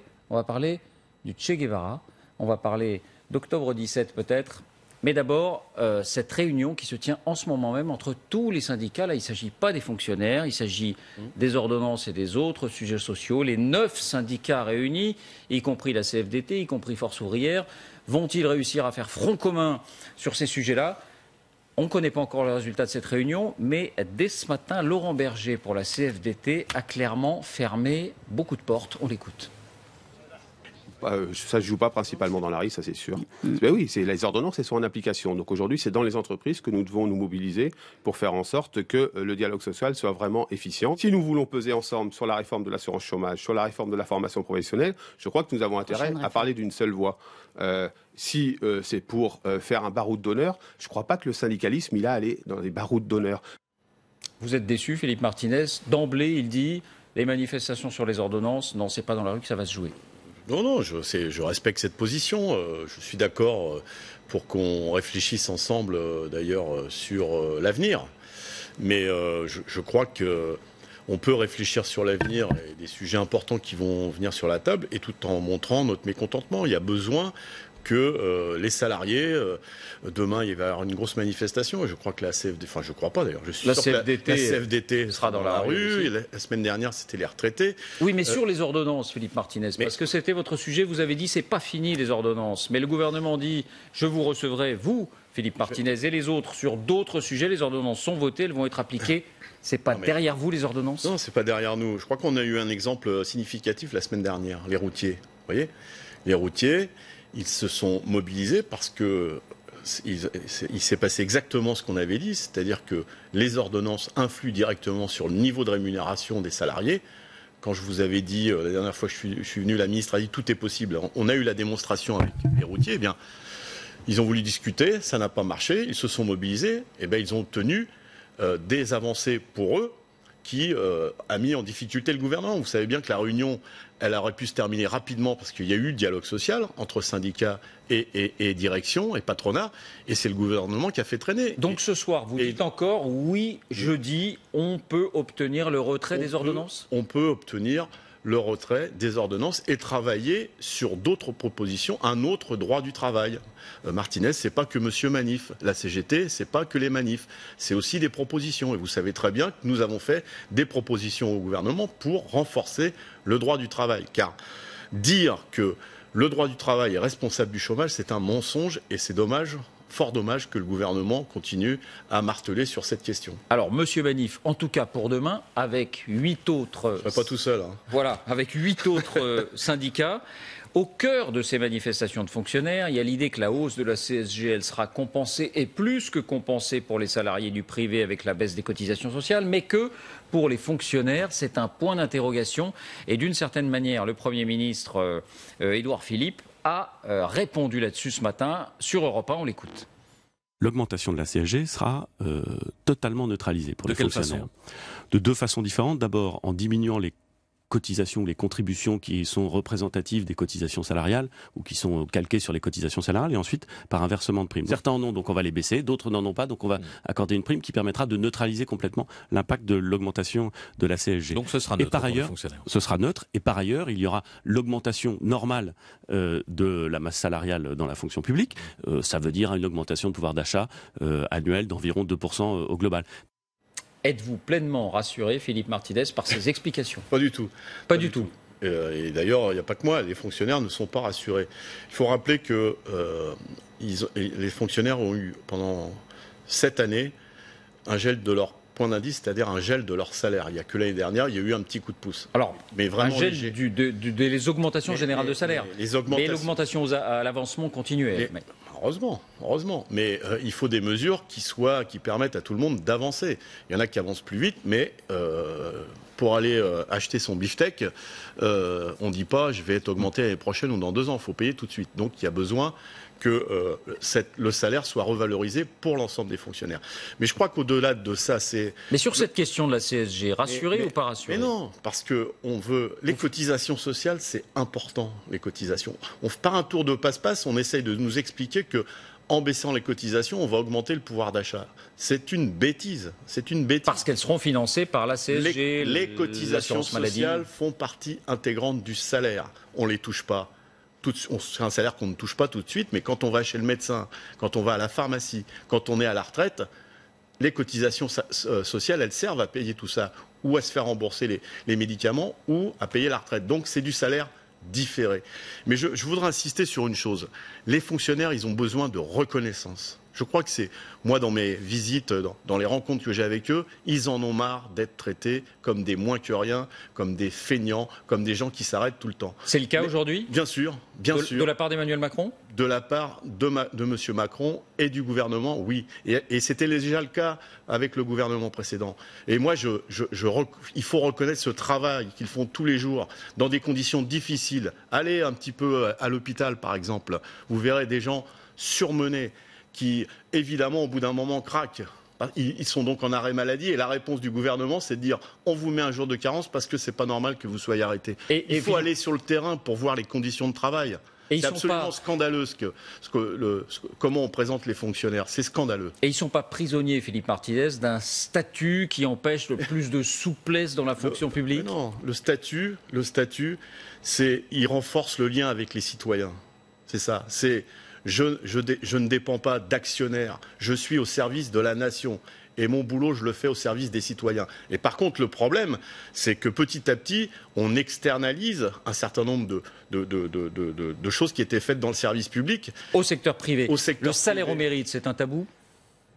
Il faut, premièrement, des augmentations de salaire pour tout le monde. Et puis, il y a un système d'avancement qui est très clair, il faut le respecter. Mais le mérite. Mais qu'est-ce que ça veut dire, le mérite? Ça veut dire qu'il y a des gens qui ne font pas leur boulot? Ça veut dire qu'il y a des gens qui le font mieux que d'autres et qui sont récompensés? Ça veut dire qu'il y a des gens qui ne font pas leur boulot? Qu'est-ce que ça veut dire, le salaire? Tous les fonctionnaires sont méritants. Tous les fonctionnaires sont au service des citoyens. Par contre, on les empêche de bien faire leur travail. Et ça, c'est de la responsabilité du gouvernement. On annonce 120 000 suppressions d'emplois. On annonce plusieurs dizaines de milliers de suppressions de contrats aidés. Ça va avoir une répercussion dans la vie quotidienne de chaque citoyen. Quand on va à la mairie, quand on va dans les services de l'État, quand on va à l'hôpital, et on fait porter la responsabilité de ces défaillances par manque d'effectifs au personnel. On les culpabilise 2 fois. Dernier point avant d'accueillir Fabien Amias, les allocations familiales avec cette décision qui se profile, celle de les supprimer pour les hauts salaires, sans doute au-dessus de 6 000 €. Et on écoute ce matin Bruno Le Maire, le ministre de l'économie, sur ce sujet.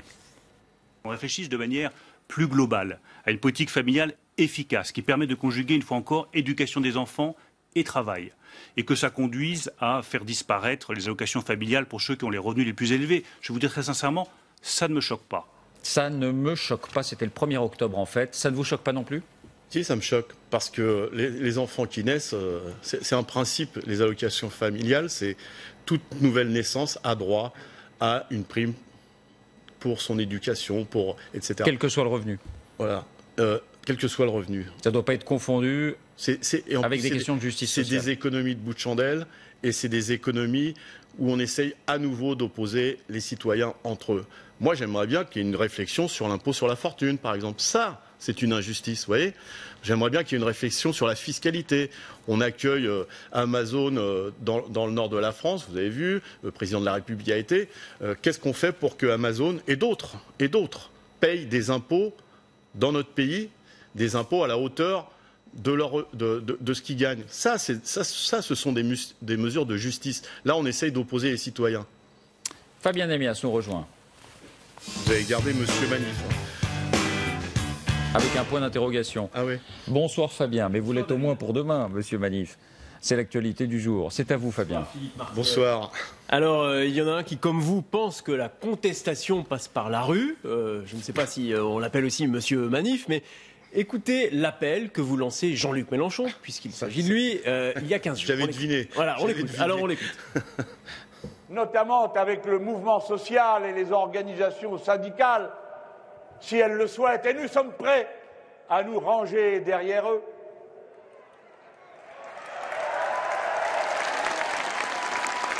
Mais ce sera pour une action forte et dense, comme par exemple déferler à 1 million sur les Champs-Élysées.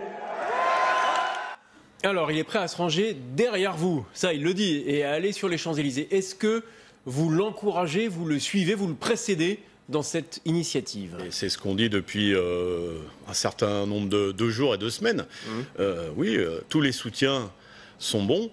Donc c'est pourquoi évidemment, nous soutenir, comme il l'a précisé, c'est bon pour le mouvement social. Et quitte à, parce qu'il a manifestement un petit peu de mal à monter ce rassemblement, quitte à lui faire bénéficier de vos forces militantes. C'est pas le propos. Les organisations syndicales se réunissent, organisent des manifestations, organisent des initiatives, et c'est bien que les politiques qui contestent ou qui sont d'accord avec ce que nous proposons viennent nous soutenir. C'est ce qui se fait dans toutes les manifestations, me semble-t-il. En tout cas, j'en vois souvent sur le bord des rues. Mais vous en avez parlé avec lui précisément, là, de cet appel qu'il a lancé. Est-ce que vous avez eu un échange là-dessus? Pas du tout. On s'est vu, vous devez vous en souvenir, on s'est vu quand la CGT a été rencontrée, le groupe parlementaire, pour lui exposer son point de vue sur les ordonnances. Juste avant qu'il ne s'exprime à la République.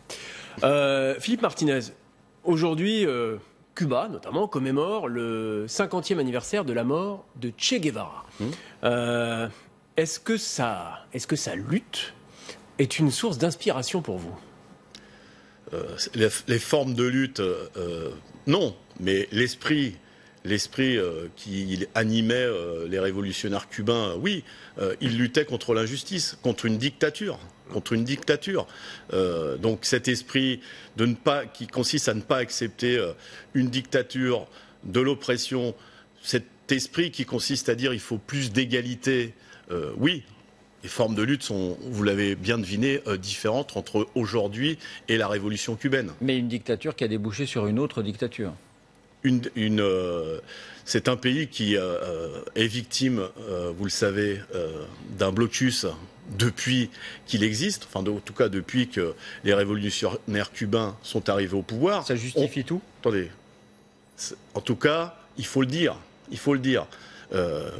Allez à Cuba et vous verrez qu'on ne bénéficie pas d'un certain nombre de choses parce que c'est une île et qu'il y a un blocus. Après, il y a besoin de plus de démocratie, de plus de liberté. Et je pense que, en tout cas, j'espère qu'il faut que le gouvernement cubain évolue de ce point de vue-là. Et d'un mot, puisqu'on parle des anniversaires, pardon Fabien, est-ce que vous êtes sensible à la célébration dans les prochains jours du centenaire de la révolution d'octobre, la révolution bolchevique en Russie, qui a amené à la création de l'Union soviétique? Je pourrais vous faire la même réponse. On était dans une dictature d'un tsar, un roi. En France, il y a eu une révolution aussi. Donc oui, c'est une volonté d'un peuple de se libérer. Ce que ça a donné après, il y a beaucoup de réserves. Mais énormément de réserves. Pourriez vous associer à des célébrations de ce 100e anniversaire de la Révolution de 17 ? Je n'irai pas défiler sur la place rouge, si c'est votre question. On ne sait pas si ce sera sur les Champs-Élysées, mais en tout cas, ce ne sera pas sur la place rouge. On va revenir en France. Là. Le budget, le projet de loi de finances est examiné à partir de demain à l'Assemblée. Et pour tordre le cou au procès en président des riches qui est intenté à Emmanuel Macron, un amendement pour taxer les biens de luxe sera présenté par le groupe En Marche à l'Assemblée nationale. Il s'agira de taxer la possession de yachts, de voitures de plus de 36 chevaux fiscaux, de métaux précieux comme l'or. Des choses que je ne connais pas et que vous ne devez pas connaître non plus. Hein. En l'occurrence, non. Mais est-ce que Si on avait un lingot d'or l'autre jour sur le plateau. Oui, mais on a dû le rendre. On a dû le rendre. Est-ce que, en tout cas, la réponse qui est apportée à cette polémique sur la suppression partielle de l'impôt sur la fortune vous satisfait? C'est du rétropédalage. Mais ça ne nous satisfait pas. Il y a une politique délibérée du président de la République en faveur, j'allais dire, des plus aisés. C'est plus que ça, des milliardaires. Des milliardaires. Il est normal que dans ce pays, il y ait une taxation pour tous ceux qui gagnent beaucoup, beaucoup, beaucoup d'argent. Et la politique et le budget est construit pour opposer ceux qui ont un petit peu, je pense aux retraités par exemple, qui vont payer la CSG, sans compensation, là, j'espère que vous n'avez pas d'image du Premier ministre, parce que là, ça serait vraiment un scoop, sans compensation, pour donner, donc ils n'ont pas beaucoup, à 1 200 euros par mois, à 1 200 euros par mois, on n'est pas un citoyen aisé, contrairement à ce que j'entends. Ça, vous le direz en face à Emmanuel Macron, vous voyez... je suis sûr que je ne dirais pas que ça. Je lui parlerai aussi des GMS, à qui il a dit, mais... c'est pas tant l'idée de foutre le bordel, comme il a dit, c'est l'idée de faire passer le fait qu'on peut aller travailler à 2 heures de chez soi sans conséquence sur sa vie familiale, sur ses enfants, etc. C'est mépriser les citoyens plutôt que d'écouter les propositions des salariés qui en font depuis plusieurs années. Vous voyez, ça aussi, on lui dira de stigmatiser les syndicalistes qui mènent la lutte chez GMS. Je lui dirai aussi. La réunion promet d'être animée, alors là, vous écoutez jeudi à l'Élysée. On vous fera un compte-rendu, si vous voulez. Vous dites même il faut rabattre le caquet du président de la République, c'est ce langage-là que vous utiliserez? Je lui dirai, mais je lui ai déjà dit qu'il est temps qu'il revienne les pieds sur terre. Il vit dans un autre monde que la majorité des citoyens de ce pays. Il vit dans un autre monde. Et donc il est temps qu'il prenne en compte les réalités du monde du travail, de ceux qui sont au chômage, de ceux qui sont à la retraite. Ça... C'est en gros ce que je lui dirais. L'info en plus, la révolution de la parité dans le football. Hommes, femmes, même rémunération. Et oui, qui l'eût cru? Eh bien, ça arrive. Jennifer Knock nous rejoint pour l'info en plus.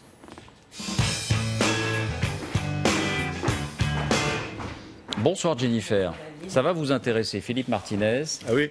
Pour l'instant... J'espère que c'est pas que dans le football, parce que ça dépasse largement le cadre du football. Le football, c'est un sacré symbole. Pour l'instant, c'est la Norvège qui donne l'exemple. Tout à fait. Alors vous le savez, David, avec le foot, on n'est pas dans la mesure, on est plutôt dans l'outrance.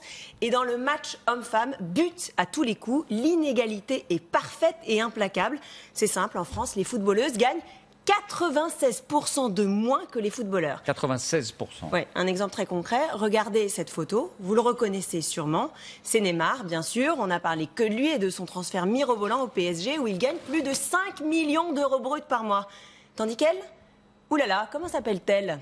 Ah oui, Alex Morgan. Cette américaine, elle va apparaître à l'écran, la voir. a longtemps été considérée comme la meilleure joueuse du monde. Elle jouait même à l'Olympique lyonnais, mais elle gagne maximum 30 000 euros bruts par mois versus 5 millions d'euros bruts. C'est 172 fois moins. Et si on se penche sur les primes versées par les sélections nationales, c'est encore pire. En cas de victoire à la Coupe du Monde, Une footballeuse de l'équipe de France empoche 15 000 € contre 300 000 € pour un homme, un Paul Pogba, un Antoine Griezmann. C'est donc 2000 fois moins. Fin du match. Alors là, si on a bien compris, c'est au sein de l'équipe nationale que les traitements des hommes et des femmes seront les mêmes. Mais comment les footballeuses norvégiennes alors ont réussi à imposer ça? Eh bien, c'est la stratégie du coup franc. Elles ont dit non. Ike en norvégien. Ike. Et elles avaient les moyens de le faire. C'est un mot qui serait utile peut-être à Philippe Martinez. Non. C'est le dire en français. On a dit Monsieur Niette au départ. Ouais, c'est le dire en français. Elles avaient les moyens de le faire parce qu'elles étaient meilleures que les hommes. Hein. Si on regarde les chiffres, la sélection féminine était à la 14e place du classement. Elles ont été championnes olympiques, championnes du monde. Alors que les hommes, eux, n'avaient rien gagné. Ils étaient à la 73e place du classement de la FIFA. Les femmes gagnaient 330 000 € par an. Les hommes, plus du double, 690 000 € par an. Alors voilà, depuis vendredi, c'est fini. Égalité parfaite homme-femme. Tout le monde va gagner 630 000 € par an. Et les hommes ont même accepté de donner une petite partie de leur salaire aux femmes, moins 60 000 € par an. C'est peu, mais c'est quand même beau joueur. Jennifer, en même temps, on peut se dire, si les hommes gagnent beaucoup plus que les femmes dans le football, alors pour l'équipe nationale, c'est peut-être un peu différent, mais c'est parce qu'ils remplissent plus les stades. On pourrait dire, après tout, les vétérans devraient gagner la même chose aussi que les adultes, ou les juniors devraient gagner pareil, puisque tout le monde joue au football. Est-ce qu'il n'y a pas là-dedans d'abord une question d'attractivité économique? C'est sûr, hein, ils ne génèrent pas du tout les mêmes revenus. C'est là où s'arrête le féminisme et où la logique économique balaye tout, car le football masculin rapporte beaucoup plus que le football féminin. C'est sans commune mesure. Si on regarde par exemple les droits de diffusion des rencontres de Ligue 1 en France, c'est plus de 750 millions d'euros par an, alors qu'un championnat français de football féminin, eh bien, c'est 200 000 € par an. Ça explique les écarts de salaire. Mais aujourd'hui, très peu de sports majeurs, à l'exception du tennis, du ski ou du patinage, respectent la parité salariale. Ça s'explique, mais on peut se demander pourquoi ce n'est pas très fair-play. C'est-à-dire, c'est la poule et l'œuf. Peut-être que si on faisait davantage la promotion du sport féminin, d'ailleurs on a vu que les rencontres de football féminine étaient très suivies, qu'elles avaient beaucoup de succès. Passer un peu plus à la télé. Voilà, passer peut-être un peu plus à la télé, quand on voit les handballeuses aussi, ou les basketteuses. Les basketteuses françaises surtout, ça a eu pas mal de succès. En tout cas, la Norvège donne l'exemple. Merci Jennifer, un commentaire, Philippe Martinez? Oui, enfin, si ça pouvait s'appliquer pour toutes les femmes, quelle que soit leur profession, ça serait une grande avancée parce que ça fait 10 ans ou plus de 10 ans qu'il y a des lois pour l'égalité salariale entre les femmes et les hommes. C'est le sujet majeur de préoccupation dans le monde du travail et ça n'avance pas.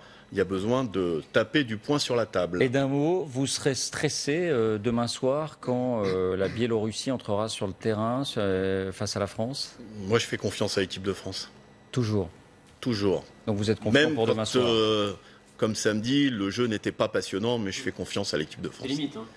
C'était limite, mais ils ont gagné. C'est l'essentiel. Merci Philippe Martinez d'avoir répondu à nos questions ce soir à la veille de cette manifestation des syndicats, des fonctionnaires, à l'appel des syndicats. Merci Jennifer, merci Fabien, on vous retrouve demain 5h45 dans l'éclatante matinale de Pascal de la Tour du Pin. Absolument. À partir donc de 5h45, la rediffusion 22h15, tout de suite Arlette Chabot et Hélène Lecomte. Et nous on se retrouve demain à 18h. Merci, bonsoir.